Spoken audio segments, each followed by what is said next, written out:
All right, what we're going to do now is start looking at finite element analysis for slope stability evaluation. And ultimately, we'll get to the strength reduction method. But first, I'm just going to walk through in this video just the simple basics of how to create a mesh, do a deformation analysis, get an output, and we'll end by showing that a finite element analysis by default does not provide you with a factor of safety. It provides you with a stress and deformation field, stress and strain field. So anyway, this is the program RS2. And the interface should look really familiar. It has a lot of similarities with Slide, but there are some important differences that we'll highlight in this video. So what I'm going to do now is draw an external boundary, and we'll stick with this levy problem that we've been solving just because it's familiar. So I'm going to give it plenty of space, 20 meters over here on the left side. And then actually what I'm going to do, instead of drawing all the way to the top of the 4-meter levy, I'm going to put an intermediate point right at 6 and 3 because that's where the water surface is going to be eventually. And then we'll go at 2, 1. So I've just added one extra node right there on the external boundary. Whoops. We'll put there we go. There's our crest. And then I'm not going to add that same node on the downstream face because we don't need it there. We're not going to have water on that side.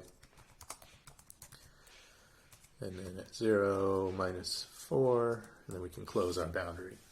Okay, so there we have our external boundary. I'm going to zoom extents just so we can really see it. Then let's take a look at material properties. So this is one area where RS2 is different from Slide. The way that we deal with material properties is fundamentally different now than it was before. So first of all, look at this unit weight. It put it in as 27 kilonewtons per meter cubed. There's no soil that has that unit weight, right? That no unconsolidated sediment is going to be that dense. That's denser than concrete. So the reason why they have a default unit weight that's so high is that the program RS2 was really created for rock mechanics. And intact rock will often have a unit weight that's this high, 27. I'm going to put it back to 20 because that's what we've been dealing with before. Okay, and then so that's the initial conditions. I'm going to keep this as field stress and body force. There's 4 different possibilities. Field stress only will mean that it will ignore the unit weight of the material and it will only analyze any loads that you put on the external boundaries. And that can be useful sometimes, but usually we want to include body forces, which would be the unit weight of the soil. I'm going to keep it as field stress and body force because when we get to the seepage analysis part, we're actually going to have to apply some field stresses to represent the ponded water. Okay, and then we'll come to stiffness. Now, stiffness is not something that we had to worry about in Slide. When you do a limit equilibrium analysis, the inherent assumption is that the material behavior is rigid and then perfectly plastic. So there's no deformation, then all of a sudden the whole thing fails all at the same time. So all we had to deal with was strength because we were making this assumption that the material was rigid. Now, in a finite element analysis, we do have to worry about stiffness because it's solving for stresses and strains and deformations. And so I'm going to just adjust this Young's modulus here by adding a 0 to it. By default, 20,000. That's a pretty low Young's modulus, it turns out. So I'm just going to add a 0. For what we're doing, it doesn't matter a whole lot, but if you were solving a real problem, I guess it doesn't matter just because this is a demonstration. We're not trying to model a realistic thing or something that exists in the real world. If you were trying to do that, which is generally the goal, you'd want to take a little bit more care in assigning this Young's modulus. And the best possible way of getting it is to do a geophysical investigation at your site using surface waves or crosshole or some method like that. And you can get the shear wave velocity. Once you have shear wave velocity, the shear modulus is the mass density multiplied by the shear wave velocity squared. Rho vs squared is equal to g. And then Young's modulus E can be computed if you know g and the Poisson's ratio. the equation is E is equal to G times 2 times the quantity 1 plus nu, where nu is the Poisson's ratio. And you can look that up in any table of elastic constants. Okay, and then I'm going to keep it isotropic. That means that the Young's modulus is the same in both directions, the Young's modulus and Poisson's ratio. Then we come to strength, and this is now familiar for us, although there are actually more options for strength in here in RS2 than there are in slide, because all of the slide models are here. You can put in any slide model you want, but now we have these other material models too. Hook-Brown, that's a model for rock. Drucker-Prager is kind of similar to Moore-Coulomb. We would have to get into three-dimensional plasticity theory to really explain the differences. Then there's generalized Hook-Brown, discrete function. I think you could put in some stress-strain points. And then there's these softening, hardening models, Cam-Clay. I mean, there's so many different constitutive models. You got bounding surface plasticity, Manzari and DeFalius. They have a whole dynamics module in here where you can propagate waves. This stuff is a lot more complicated than what we can get into in this class. You could easily teach a 10-week class just on soil plasticity and what all of these material models do.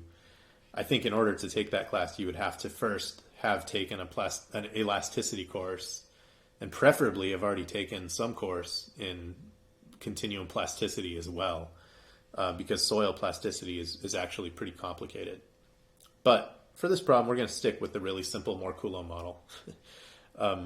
This is like the most basic material model that you can have. The material behavior is elastic and then perfectly plastic. So there's no nonlinearity in the stress-strain curve. It just goes up a line and then yields and goes straight and flat. Okay, and then here's a funny thing, right? It has failure criterion, Moore-Coulomb, but then you can set it to just be elastic if you want. And then it will completely ignore this failure criterion. What I'm going to do is keep it elastic for now. We're not going to do a plasticity analysis yet. And I'm going to set the friction angle anyway to be 30. There we go, 30 degrees, and we'll keep 10 kPa of cohesion. Now again, it's not actually going to use these inputs. Some of this is a little bit confusing because it's saying that it's a Moore-Coulomb model, but then we're saying, no, keep it elastic. So we're going to override that failure criterion. We'll push OK. All right, and then, okay, one thing, you have to go up here to loading, field stress. Okay, and there's some confusing stuff in here too. There are two different types of field stress. There's constant and there's gravity. The gravity one does something that is, I guess, it could be useful. We're not going to use gravity in this case. Okay, what gravity will do is that it will compute the vertical stress based on the integral of unit weight above the point to the ground surface, and then you can multiply it by a k-naught factor that you can specify here. I'm not going to do that because, look, our surface has this sort of irregularity in the form of a levee. So if you come to a point down here, you actually, the vertical stress is going to be less than if you integrated the unit weight over that height range, just because stresses will attenuate beneath this levee. So if you want to actually solve for the stresses based on whatever geometry of problem you have, you don't want to use gravity. You want to use constant. And then in constant, by default, it's applying 10 kPa of compressive stress everywhere to the whole outside of your domain. Anywhere that you have a boundary, it's going to apply 10 kPa. I'm going to put this to 0 because we don't want to have this inherent compression in our soil elements. The reason they have this option is that when you're doing rock mechanics problems, usually you're analyzing a small window of something that's far below the ground surface. And you have to apply pressure around that rectangular region that you're analyzing, your domain, in order to model that pressure. In this case, the top of our domain is the ground surface, so the pressure there should be 0. The total stress should be 0. So I'm going to put zeros here. Now, I'm going to come back in and just check my material properties. Okay, one thing that happens, which is kind of annoying, we set this to field stress and body force, and it put it back to field stress only. I think the program assumes when you go into loading and set the field stress that you're doing field stress only. So I'm going to put it back, field stress and body force. So just keep in mind, rock science software is not totally designed for soil mechanics problems. It's really designed for rock. So some of these defaults are kind of tailored toward that. All right, so we have our material set. We're going to do an elastic deformation analysis here first.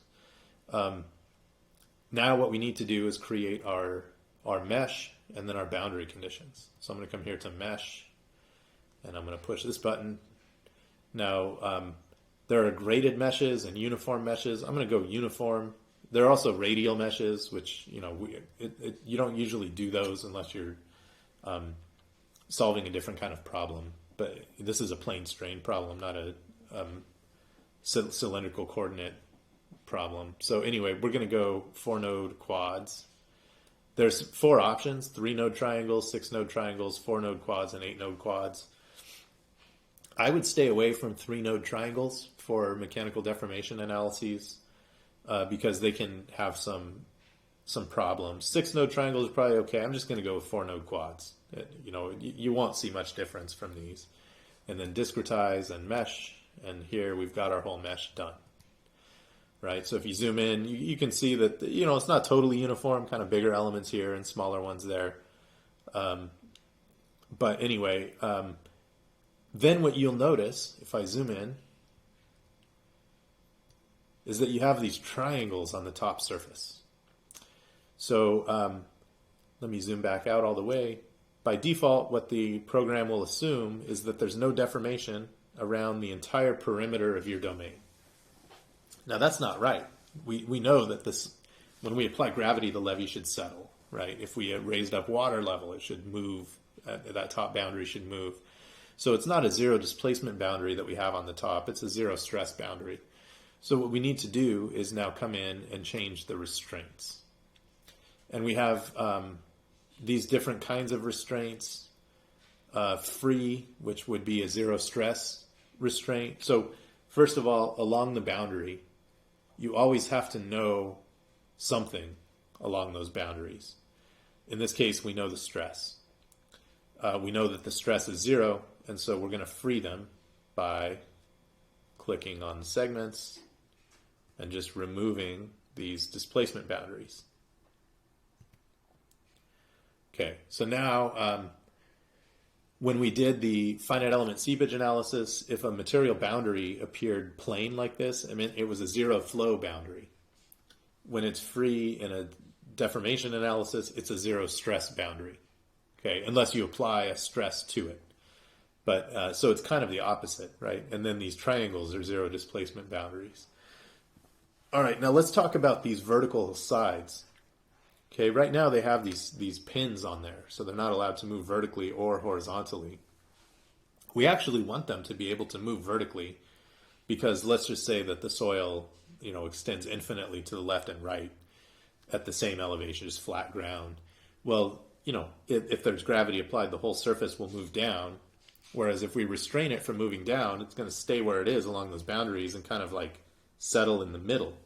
So we don't want these pins. What we want are vertical rollers that will not allow it to move laterally, but will allow it to settle vertically.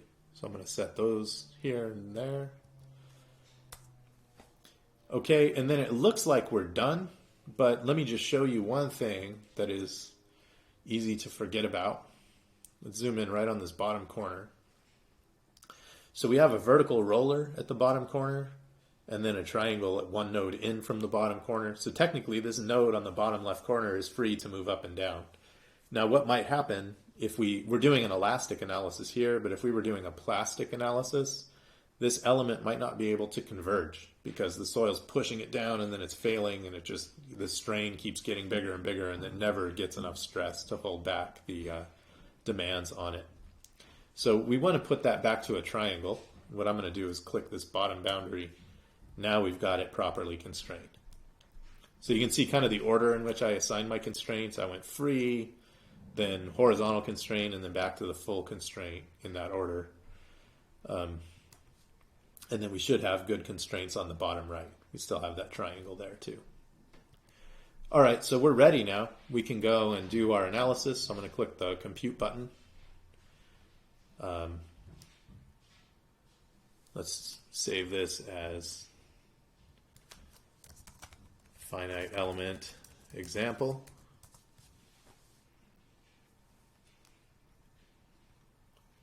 Close that one.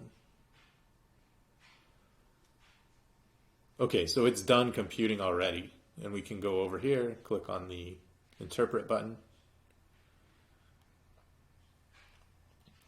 All right, and what we're viewing here are contours of the major principal stress, sigma 1. You could also look at the minor principal stress, sigma 3. You could look at the mean stress. You can look at vertical stress, that would be sigma YY, right? So this is vertical stress, basically the same as sigma 1. I think mostly for this problem, the principal stress directions are primarily vertical. Battery, I'm running out of battery. Hang on just a second.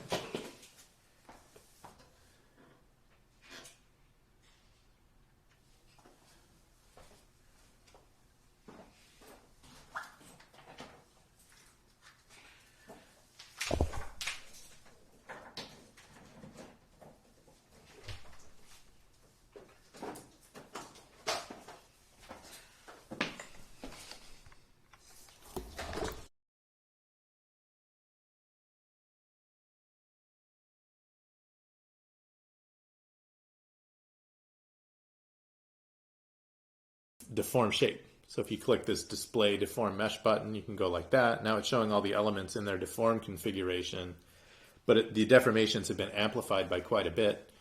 And right now my stress contours are being shown on the undeformed mesh while the mesh is being shown deformed. You can click this button and it will snap the stress contours to the deformed mesh instead. Then you can increase the amplification of those displacements like that. And you can and you'll notice you can actually increase them to the point that you're getting non-physical looking results. You know, if you amplify it too much, you can decrease it by pushing Control D, increase it by pushing Control F. Okay, so we see this nice symmetric deformation pattern, and we can look at all these stresses if we want to, which is great. We get stress fields, strain fields. You know, you can look at displacements. Here's the vertical displacement, you know, as a color contour. So the displacement at the top of the levee is only about 2.3 millimeters, right? Not very big. And so you can look at all these things, but what you can't do is look at factor of safety, right? We don't have a factor of safety for this because what a finite element analysis does fundamentally is solves for stress and strain fields that render equilibrium. And so we can plot displacements, stresses, and strains. If we want to get factor of safety, we have to use the finite element method in a different way than what it typically will give us here. So I think I'm going to stop the video here for now and then move on to a slightly more complicated version of this before talking about the strength reduction method.